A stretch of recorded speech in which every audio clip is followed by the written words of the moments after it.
Minecraft houses. Fuck. Minecraft houses.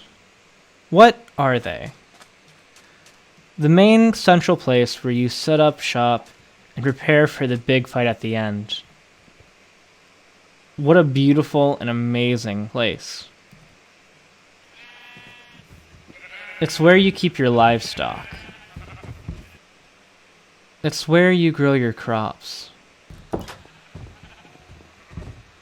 Where you keep all of the useless shit that you're never going to use again. Like, seriously, I'm never gonna touch that.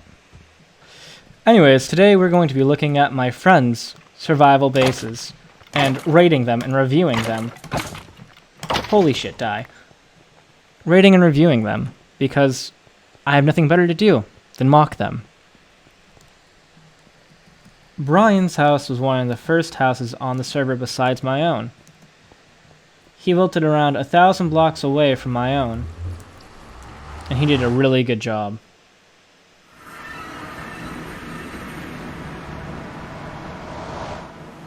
This is where Brian lives. One of the great things about Brian's base is his huge farm. He has every crop you could ever need. Speaking of every crop you could ever need, I'm hungies. Thanks, Brian. Really appreciate it.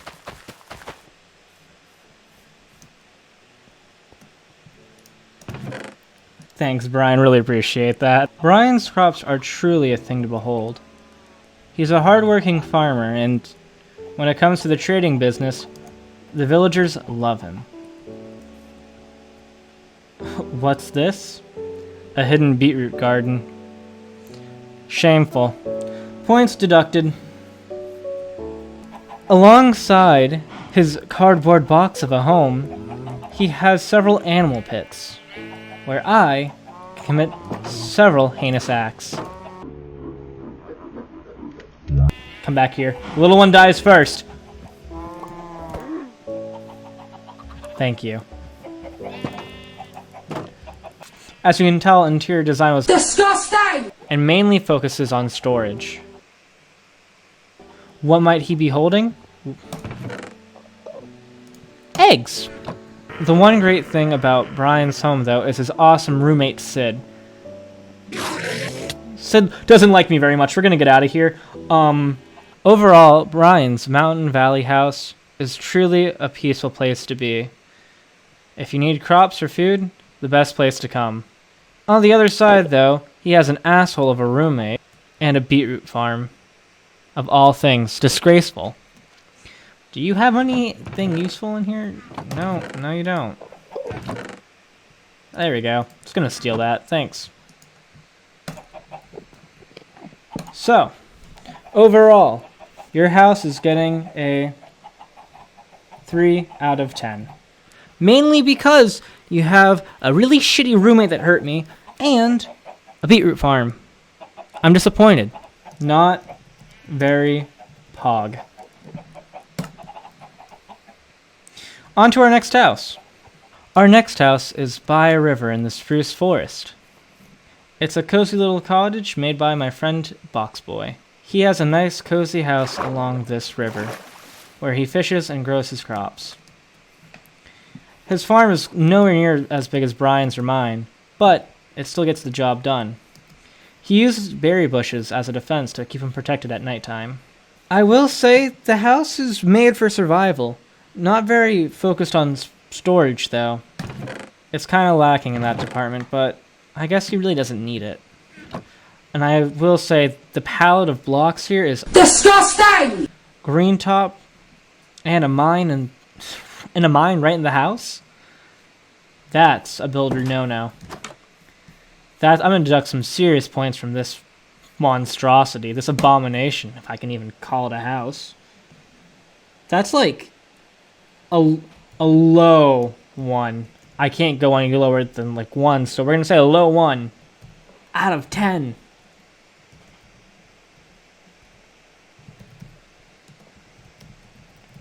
Its rating? Absolute garbage. On to our next house. Little prick? My berries now, bitch. My friend Skylar Void lives here, in this quaint house that he made. I will say this is one of the more unique designs I've seen. The floor could use some work, but I must say I love the ceiling. It's a beautiful skylight, which I can see the sun and the clouds. It really opens it up quite a bit. As for a garden, I'm not seeing one, so points off for that. You need a sustainable food source so you're not mooching off me forever. But you do have plenty of trees. So that's one thing I don't have to keep giving you. I'll give the rating here a solid 6 out of 10.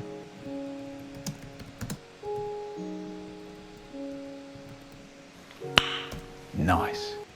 On to our next house. Are you pushing me back in the portal? You know what?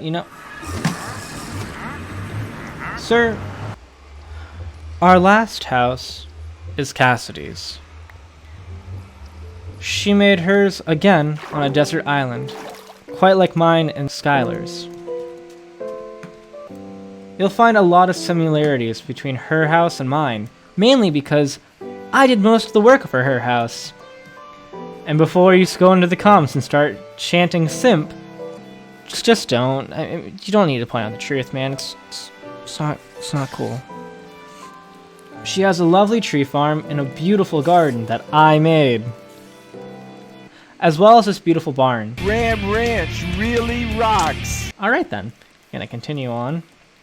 There are a few horses in here, but not a whole lot. Okay, fuck off. Would you please fuck off? I'm trying to do a house tour, man. Brian, I want you to edit this fight out. Brian, please edit this out. Or don't, make me look like a fool. See if I ever... There we go. There aren't too many horses in here, but the one she does have, some of the sweetest around. Oh, whoa. Ouch, don't kill me. Asshole. Asshole, you kill me, I murder your face. I'll murder your face. I'll freaking do it.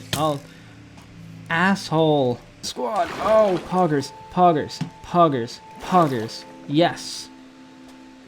Cassidy's house is truly something to behold. From her first tiny house over there, to the one I made her on the top of that mountain. The entrance to her house is behind this waterfall. And up this grand staircase, it has a beautiful overlook of the entire island. Plus, a really tranquil garden. Very peaceful. The house is truly one of a kind. It focuses on exterior and interior design, making it more fashionable than it is functional.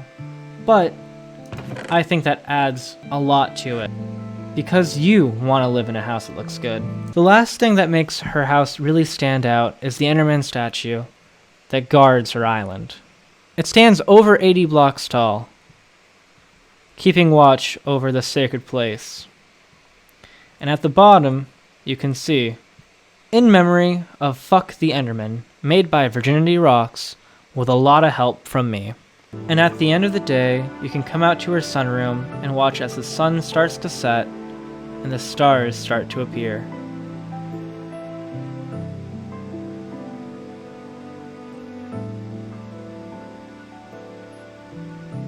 I nailed that one, Brian. That was really good. Make this fade out, thank you. The rating I'm giving this house is a 2 out of 10. Why, you might be asking? Well, it's because I did all the work. I think what we've learned here today is my house is the best house. Its beautiful walls and handcrafted roof, how could it not win?